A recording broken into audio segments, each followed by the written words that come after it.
नमस्ते। और आज की इस खास चर्चा में आपका स्वागत है। नमस्ते। आज हम भारत में 2026 के हिसाब से घर के इंटीरियर की योजना बनाने की दुनिया में गहराई से उतर रहे हैं। सोचिए, एक नया घर मिला है या शायद पुराने घर को ही नया रूप देने का ख्याल है। बिल्कुल। तो सवाल उठता है, कहाँ से शुरू करें, बजट कैसे तय हो, कौन से नियम मानने होंगे। हमारे पास आज जानकारी का एक खजाना है। नए घर मालिकों के लिए एक डिटेल चेकलिस्ट है, इंटीरियर डिजाइन की लागत पर एक पूरी प्राइसिंग गाइड भी है। और 2026 के लिए भारत में स्मार्ट बिल्डिंग के क्या ट्रेंड्स हैं, उस पर भी एक रिपोर्ट है। हाँ, और साथ ही हमें एक अनुभवी इंटीरियर डिजाइनर के इंटरव्यू के कुछ अंश भी मिले हैं, जो हमें पर्दे के पीछे की सच्चाई बताएंगे। तो इस चर्चा का मकसद साफ है, घर के इंटीरियर से जुड़ी इस जटिल प्रक्रिया को आसान बनाना। बिल्कुल। ये सिर्फ दीवारों पर रंग लगाने या फर्नीचर खरीदने के बारे में नहीं है।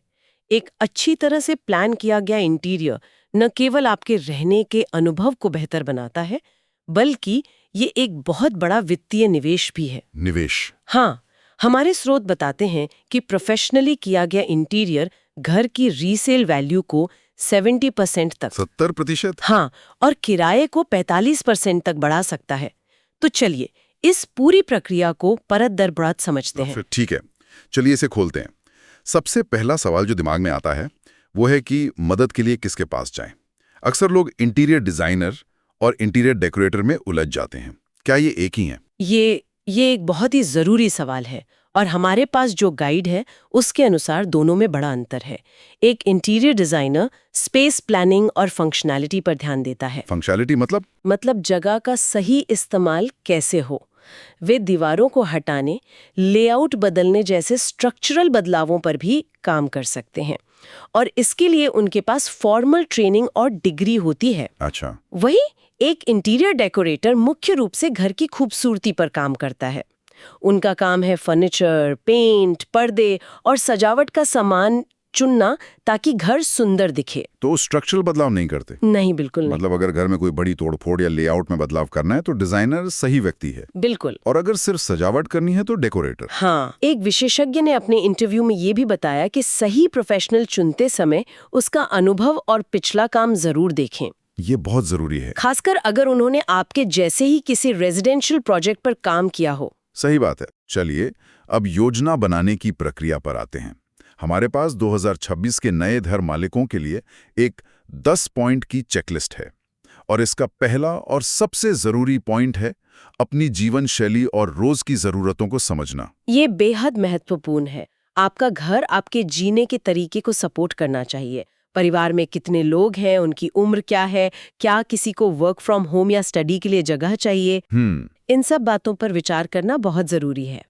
एक डिजाइनर इसे नीड एनालिसिस कहते हैं। इस चेकलिस्ट के कुछ और जरूरी पॉइंट्स हैं, जैसे लेआउट पहले प्लान करें। हाँ, फर्नीचर खरीदने से पहले घर का पूरा लेआउट फाइनल कर लें।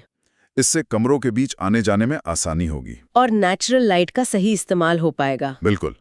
और फर्नीचर की योजना, कमरे का साइज नापकर ही फर्नीचर खरीदें। हाँ, क्योंकि बड़े बड़े सोफे और बेड छोटे कमरों को और भी छोटा दिखाते हैं। सही। और कमरों के हिसाब से भी योजना बनानी पड़ती है ना? हाँ, जैसे लिविंग रूम में सोफे की जगह और टीवी यूनिट की वायरिंग पर ध्यान देना। किचन में वर्क ट्रायंगल हाँ, स्टोव, सिंक और फ्रिज के बीच की दूरी सही होनी चाहिए। अच्छा। और बेडरूम में शांत और आरामदायक लाइटिंग जरूरी है। और स्टाइल और रंग का क्या? पूरे घर में एक जैसी स्टाइल रखें और कोशिश करें कि छोटे कमरों में हल्के रंगों का इस्तेमाल हो। इससे कमरा बड़ा लगता है। बिल्कुल। और हाँ, वास्तु। कई भारतीय परिवार वास्तु के नियमों का पालन करते हैं। तो ये एक व्यक्तिगत पसंद है जिसे योजना में शामिल किया जा सकता है। एग्जैक्टली। और अब आते हैं उस हिस्से पर जहां बात सच में दिलचस्प हो जाती है, पैसा। हाँ। बजट कैसे तय करें? हमारे पास 2026 के लिए एक विस्तृत प्राइसिंग गाइड है। और यहाँ एक फैसिनेटिंग बात यह है कि भारत में इंटीरियर का खर्च प्रति स्क्वायर फुट के हिसाब से तय होता है। ओके। तो एक होती है इकोनॉमी रेंज, ये करीब 1200 से 1800 रुपए प्रति स्क्वायर फुट होती है। इसमें क्या क्या आता है? इसमें basic modular kitchen, standard wardrobes और सामान्य फिनिशिंग शामिल हैं। ठीक है। फिर है मिड रेंज, 1800 से 2800 रुपए प्रति स्क्वायर फुट। इसमें बेहतर क्वालिटी के मटेरियल, ब्रांडेड फिटिंग्स और थोड़ी बहुत कस्टमाइजेशन होती है। और सबसे ऊपर प्रीमियम रेंज, ये 2800 रुपए से 5000 रुपए या उससे भी ज्यादा जा सकती है। इसमें इम्पोर्टेड मटेरियल, लग्जरी ब्रांड्स और स्मार्ट होम ऑटोमेशन जैसी चीजें शामिल होती हैं। तो एक उदाहरण के तौर पे 1000 स्क्वायर फुट के 2 BHK अपार्टमेंट के इंटीरियर मिड रेंज में करीब 14 लाख रुपए से 22 लाख रुपए तक जा सकता है। हाँ, लगभग उतना। वाह। लेकिन यहाँ एक विशेषज्ञ की सलाह बहुत काम की है। उन्होंने कहा है कि अगर आपका बजट 7.5 लाख रुपए है तो अपने डिजाइनर को 50 लाख रुपए ही बताएं। हाँ। ये तो बड़ी अजीब बात है। हाँ, क्योंकि लगभग हर प्रोजेक्ट 10 से 15% तक बजट से ऊपर चला ही जाता है। अच्छा, ऐसा क्यों? जब आप मटेरियल चुनने जाते हैं तो कुछ बेहतर पसंद आ सकता है, जिससे लागत बढ़ जाती है। इसके अलावा कुछ छिपी हुई लागतें भी होती हैं जिनके बारे में लोग नहीं सोचते। बिल्कुल। एक श्रोता में बताता है कि बिजली और प्लम्बिंग में बदलाव पर 15,000 रुपए से 50,000 रुपए तक अतिरिक्त खर्च हो सकता है। सही। और सोसाइटी से परमिट लेने में 5,000 से 15,000 लग सकते हैं। और सबसे बड़ा खर्च होता है काम के बीच में डिजाइन बदलवाना। ओ हाँ, इससे तो 30,000 से 80,000 तक का बिल बढ़ सकता है। आराम से। इस पूरी चर्चा में एक और महत्वपूर्ण सवाल उठता है। क्या आप अपने फ्लैट में कोई भी बदलाव करने के लिए आजाद हैं, खासकर एक हाउसिंग सोसाइटी में? इसका जवाब है नहीं। हमारे पास BMC और सोसाइटी के नियमों पर एक लेख है। इसके अनुसार आप बिना परमिशन के कुछ छोटे मोटे काम कर सकते हैं, जैसे प्लास्टर, पेंटिंग, फर्श की टाइलें बदलना या बाथरूम फिटिंग्स की मरम्मत।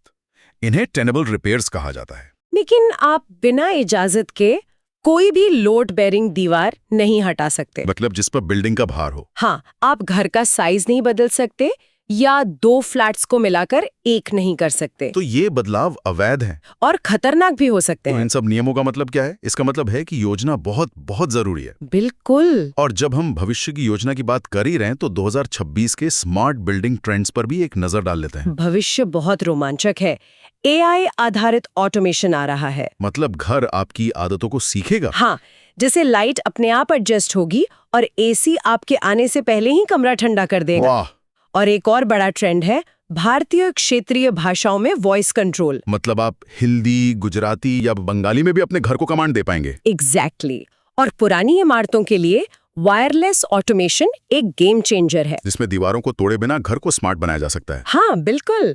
तो आज हमने घर के इंटीरियर की योजना से जुड़े हर पहलू पर नजर डाली। बाजार के आकार और वित्तीय प्रभाव से लेकर सही प्रोफेशनल चुनने तक। योजना बनाने की चेकलिस्ट, बजट की बारीकियों, कानूनी नियमों और भविष्य की स्मार्ट टेक्नोलॉजी तक। अगर हम इन सभी स्रोतों को एक साथ देखें तो एक बात साफ है। क्या? सबसे कीमती चीज है योजना।